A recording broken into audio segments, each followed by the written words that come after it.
What up, y'all? I'm back with another video, and it's time to finally do my top 10 favorite slash best hip hop slash R&B albums of 2017. Now, uh, 21 through 11, I have to say I made a mistake. First off,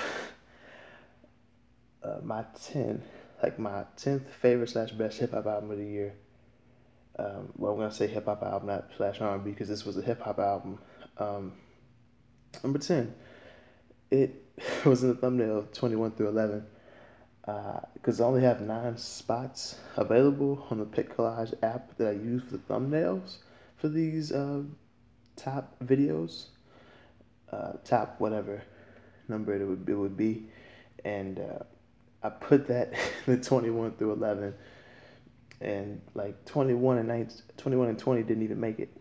Like Joey Badass and KRS-One, they didn't even make it on the thumbnail at least. They were 21 and 20 though. So yeah, number 10, that album, I almost said it.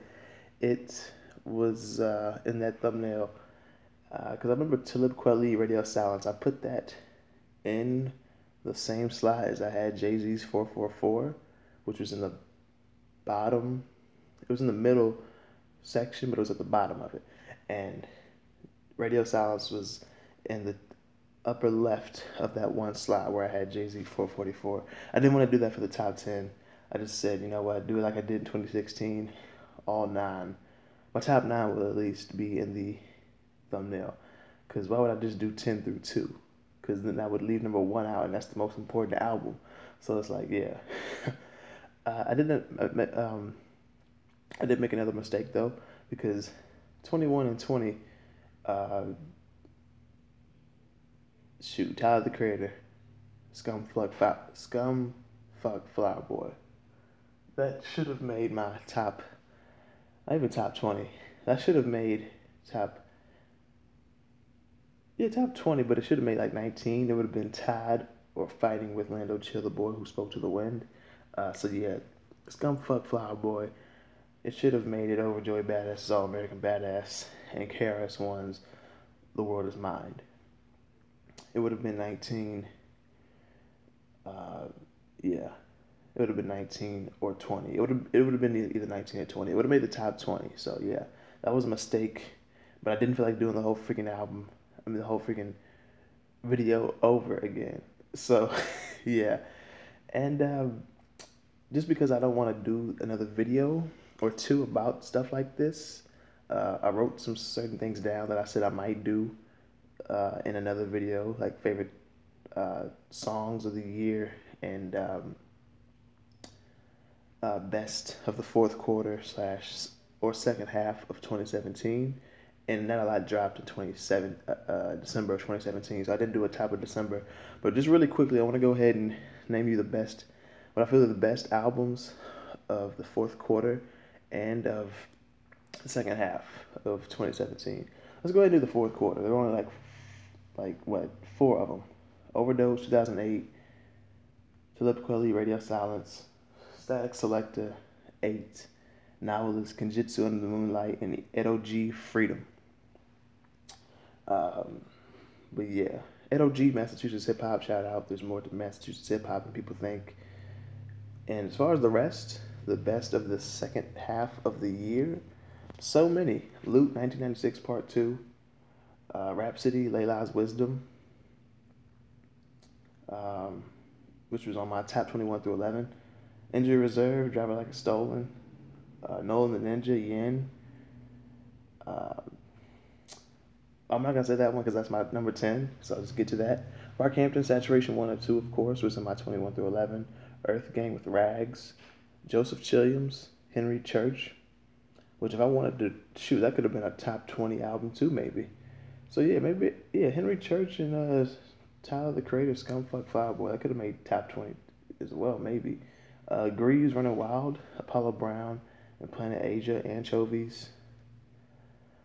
I'm not gonna say that either because that's in this top 10. Lil Peep, Come Over When You're Sober. Malo, Who Told You to Think. Ash Riser, Ghosts. ASAP 12 with 12. Wordsworth and Sam Brown, Our World Today. Uncommon NASA's Written at Night, LAZ No Paperwork, LAZ from Clear Soul Forces, Skyzoo's Peddler Themes, Perceptionist Resolution, like I said, Tyler the Creator, Scumfuck Fireboy, Billy Woods, Known Unknowns, Jay, 444, and Public Enemy, Nothing is Quick in the Desert. Yeah, as far as favorite tracks of the year, tracks like Legacy off Jay-Z's 444, and I'll get into more of those as we go on because some of those come from the top 10 albums. That's why they're top 10 albums. They hold some of my favorites songs, and they're just amazing bodies of work. And I'll also talk about at the end of this video if I think 2017 was better than 2016 as far as hip-hop goes. And I'll talk about how drastically my top 10 has changed since the 2017 mid-year, the video that I made. And yeah, y'all know how I do these videos if you've been watching since, hell, even 2015 if you've been around that long. But if you go off 2016, you know how I do these videos and how I've always done top/best/favorite albums. It's based off what I go back to the most because I enjoy it so much. First listen, just how hard it hit me off the first listen, and what I think is just a better body of work, which we have an example of that in my top 10, because number 8, there are so many albums that I just named off the best of the fourth quarter and second half, and even off my 21 through 11 and the other ones in my top 10. There are so many albums that are better bodies of work than that album, but I just like that album more because it touched me more. I like it more. I went back to it more. First reaction, first listen, I was like, dang. So yeah, there are examples of that. You can, not just me, anybody can determine what album is a better album or body of work, but we do know what we like more. So yeah, let's go ahead and get right into it. Number 10, Open Mike Eagle, Brickbody, Kids Tale, Daydream. Open Mike Eagle, man. Hello Personal Film Festival from last year. One of my favorite albums of 2016, like top 3. With Paul White, producer from UK, I believe. And amazing album. I got that off first listen. I remember how much I loved it off first listen. Listening to it more, doing the review, and then playing COD, listening to it, and kicking ass on COD. So, good relationship with that album and Open Mike Eagle. And this album, it took me 3 or 4 listens to really get into it, but when I got into it, I really got into it. Tracks like Hymnal with, what's the girl's name? Oh, I forgot her name. But yeah, tracks like Hymnal, Legendary Iron Hood, Brickbody Complex, shoot. What else? Brickbody Complex, Legendary Iron Hood, Hymnal, Happy Wasteland Day, Wedding Ghosts, I believe that's another one it was called. This album is just terrific. Number 9, The Perceptionists, Resolution, Perceptionists, Mr. Laughing, Mr. Liff, and Akrobatik, and DJ Fax One, but he wasn't on here. Hasn't been with the group for a while now, from what I understand. I had the pleasure of interviewing both artists, Mr. Liff and Akrobatik, and very cool guys. Mr. Liff, Fax One just doesn't do music that much anymore, or if at all.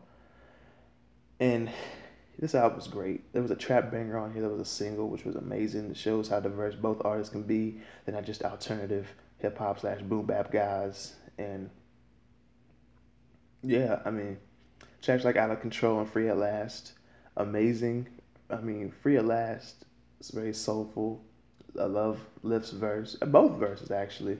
But and then on Out of Control, very upbeat beat with very darker lyrics. It's very socially aware and conscious of what's going on, like the world getting out of control.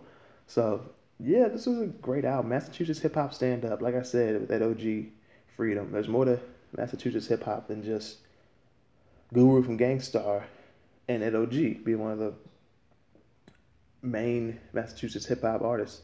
There's more to hip hop than just Guru and Ed OG. There's Perceptionists and other artists like that. I've really come to find that out in the last 1.5 years, 2 years. More to Massachusetts hip hop than just Guru, primarily.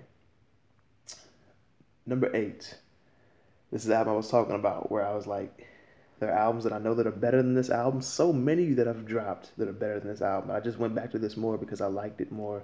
It touched me more, and just enjoyed it. XXXTentacion 17. 11 tracks, 22 minutes. People are saying it's punk. It's not punk. It's not. I mean, if you want to go how it's 11 tracks and 22 minutes and how a lot of tracks are like over a minute long, yeah, I guess that it's punk in that sense, but it's not punk. It's lo-fi, alternative hip hop slash alternative indie rock, emo shit. Like, it's a lot of stuff, which doesn't sound like it would go well together if you know those genres, but don't really get into those genres, or know of those genres, but just, like I said, don't get into them or don't like them. It would sound terrible, but for me, all that together sounds like it could be very interesting, and this was a very interesting album. I mean, tracks like Jocelyn Flores, which people love to death, it seems, the most. I love it too, but I'll take Everybody Dies in the Nightmares, Dead Inside, Orlando, Fuck Love with Trippie Redd, man, that, and like another track or two that I'd take off this album. It's just, I really enjoyed these tracks, and I really enjoyed it as a, there were like my favorite tracks. It's not like I took one or two. I took 5, 6, 7. But I couldn't appreciate this as a body of work, even with a track like Depression, Obsession, and Obsession don't mix well. I could take that. But yeah, X, I know he's allegedly a very terrible person, but I can acknowledge that. But I can also acknowledge that this album, I really liked it. I can acknowledge that. But yeah, he's allegedly a very terrible person, and but the things that are being said about him are true. That's just awful. Just awful. But as far as his music, I judge that. And I gave it a 6.5 as a whole for the album. And I was like, see, so many albums that I've given like 8, 8.5, and 7.5s.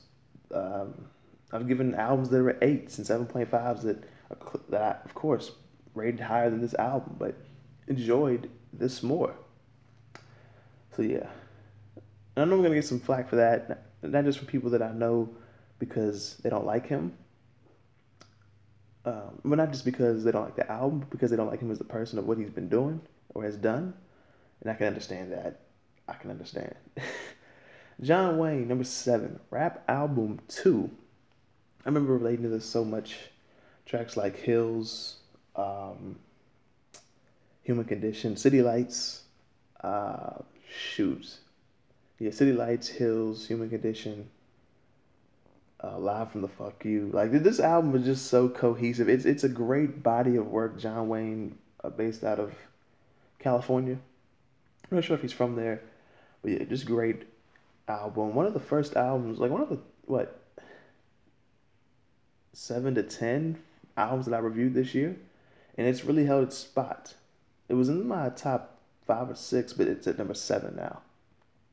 Number 6, Prodigy, Hegelian Dialectic. I was glad I was able to listen to this and review it before P passed. It's his last effort. It was his last effort. Who knows if he wanted to make another album, but his last effort before he passed. And people were saying like it wasn't even the sickle cell anemia that he passed from. He might have choked on something. And some people are like, yo, this is why he died, because of this album. It's so woke. I'm like, I don't know if it was all that. But Prodigy was definitely somebody who was very educated, very well educated, very woke, if you want to use that word. This album, like phony rappers or whatever, fake rappers, trash rappers, whatever. I think it was phony rappers, Spiritual War, Motherfucking USA, like those 3 tracks, and just this whole album was just amazing. Rest in peace, P. Number 5, SZA, Control. This is why I said hip hop / R&B albums, because this is that R&B album. It's more alternative R&B from what I got and from what I see people labeling it as, and just amazing. Whole body of work, but tracks that really stick out to me, the 2 in particular, are Prom and 20-something. 20-something was a great way to end this album. Just great, and the fact that I love it so much, and I'm only 20, I'm about to be 21 in March, but I just love it so much because I'm like, yo, I'm 20 something. I mean, I'm 20, but I'm 20. I'm in this category here, and I really enjoyed this album. Just amazing. Tracks like The Weeknd too, another great track. This whole body of work is the album is a whole body of work, and of course taking away your favorite tracks as well. Number 4, Sadistik Alters. I remember when he said on the 24/7 hip hop interview, "Yo, if you're religious, you're gonna get nice and offended because this album, I'm making the best album of my life."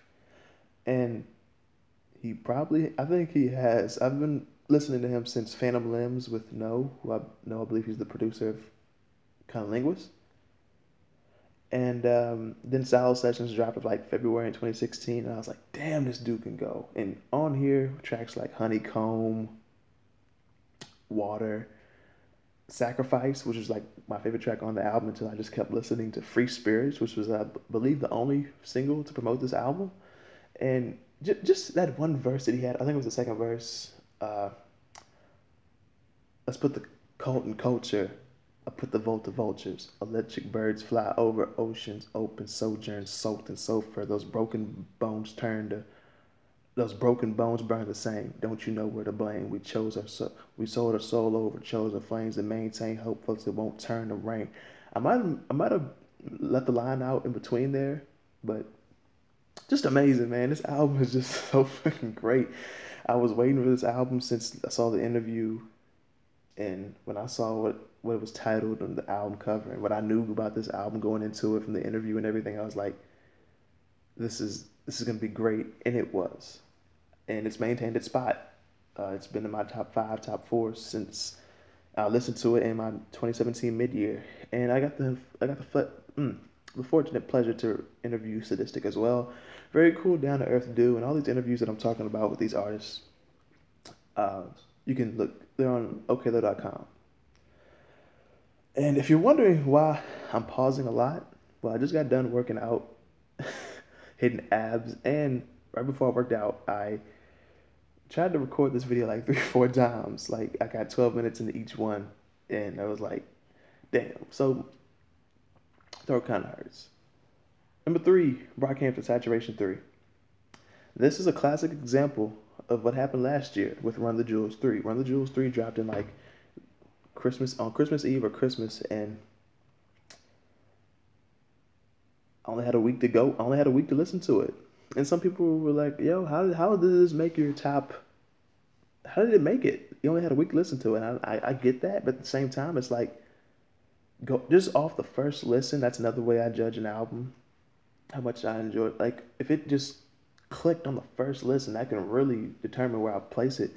And like Run the Jewels 3, only had a week, but I loved it so much off the first listen, and how much I went back to it, how many times I played it nonstop and enjoyed it in that 1 week I had with it, was more than I got with so many other albums that I had months, sometimes some even the whole year to listen to, and I enjoyed it more. So yeah, I only had a week, but with the months that I had with these other albums, and in some cases a whole year, the first listen didn't hit me as hard. I didn't enjoy it as much. I didn't go back to it as much, or them as much, and enjoy them as much, and play them nonstop as much as I did this album in the 1 week that I had with it. That 1 week did more for me than so many other albums did for months, and like I said, some a whole year. So that's why BrockHampton Saturation 3 is getting in here, because that exact same reason Run the Jewels 3 made it in 2016 with only a week. This I had 2 weeks, but still, same thing pretty much. As far as the, you see how it correlates. Stains, Alaska, Team, Johnny, just so many songs off this album. Like I said, Saturation 2 probably still holds my favorite tracks, but as far as a whole, Saturation 3, fucking amazing. Great album. Saturation 1, I liked it. It took me listening to Saturation 2 to go back to 1 and like it more, then listening to 3 and loving it, and then going back to Saturation 1 and 2 and enjoying them more. This whole trilogy was just amazing. I mean, what did they make, actually? 12 and 11. BrockHampton Saturation made 12, and 11 was Saturation 2. Like, BrockHampton just probably my favorite artist of the year. I don't really do favorite artists. I don't know who does favorite artists of 26 of a certain year. Maybe they do certain new artists, certain discovered artists, or underrated albums, slept on artists, whatever. You know what I'm saying. And I don't think I'll be doing all that Maybe in 2018 I will. But yeah, just amazing album, amazing trilogy, and I'm waiting for Team Effort faithfully in 2018. Number 2, Kendrick Lamar. Damn, man, tracks like Love, Loyalty, Fear, DNA, Humble. I mean, just every track on here, actually, it's all great. And I remember listening to it, you know, how you listen to an album, track for track, 1 through, was it 14? But then Kendrick said it's supposed to be listened to backwards because some fan figured that out. And it's like, I've been listening to it backwards ever since. And I've been loving it more backwards. And I will be reviewing the album again, but backwards, and telling you how I like it more, how more cohesive it seems to be backwards. But I'll be doing that on the 1-year anniversary of the album. And might even get the vinyl backwards. Who knows? I need to get more vinyl anyway of certain albums, especially albums that dropped this year and 2016 and 2015, and, you know, music that's just been around since forever. And number 1, Oddisee, the Iceberg. Great album. This is just fantastic, track for track, socially, personally conscious and aware. Tracks like Things, Never Not Getting Enough, which is NNGE, Built by Pictures. Another track on here where he talked about his growing up with a friend who betrayed him because his friend's dad told him, like, yo, people like him, Oddisee, and his father, people like them coming into the country taking jobs away from his Oddisee's friend's dad, which takes food off their table. And Oddisee's friend was like, yeah, damn. And he turned on him, turned racist, shot a cop right where him and Oddisee used to play basketball. I'm like, damn, that's one hell of a fucking story. And just this whole album, it's like, you can listen to this to be uplifted, to just hear good stories. It's on some entrepreneurial shit with tracks like Things and Never Not Getting Enough and Built by Pictures. It's like, yeah, like it's entrepreneurial even in that sense, the music and just the messages and subject that you're getting off of it. Amazing album, number 1 without question. It's been that way since I listened to it. It's been that way since mid-year 2017. And now to get into, very quickly, because I'm running out of time, it seems like, KRS-One, 444 from Jay-Z, Lando Chill, The Boy Spoke to the Wind, Quelle Chris's album, Joey Badass's album. Those were all in my top 10, 11, midway through the year. And they really dropped, like, they really, really dropped down. KRS-One and Joey dropping the most. And that happens, you know. I didn't think that so many would, but they did, because so many albums dropped after that, the mid-year, and they just took the spots. And 2016, I had 99.9% from K Tronada, Malibu, Anderson .Paak, Ugly Heroes. Yeah, I had Ugly Heroes, Everything in Between, Atrocity Exhibition from Danny Brown, Run the Jewels 3, Trap Called Quest is, We Got It From Here, Thank You For Your Service, Imperial, which is my favorite album, 2016, Honor Killed the Samurai from Ka, A$AP Rock, The Impossible Kid, Hella Personal Film Festival, Open Mike Eagle, and Paul White, and Saba Bucket List Project. Those 10 compared against this top 10 of 2017, and just as a whole, I have to say I still think 2016 was better than 2016 was better than 2017 as a whole for hip hop. But if I had to put, I think 2016 is still better than 2017, even though I did a 21 through 11 and could have even done a top 25 albums of 2017. Doesn't mean that I think 2017 is better, because in 2015 I could go back and do that, like I said in the previous video. I could go back and do that video over, because I had to readjust, because so many albums that I didn't listen to and went back to hear, it's like my 2015 list is all fucked up.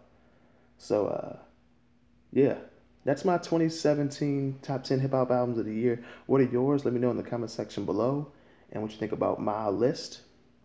And check the description if you want to see my top 21 through 11. And that's pretty much it. You know what to do. Hit the like button if you like this video. Share the video. Subscribe if you're new. Check the description. See all my social medias, everything. And that's pretty much it. Thank you for watching. and I'll see y'all next time.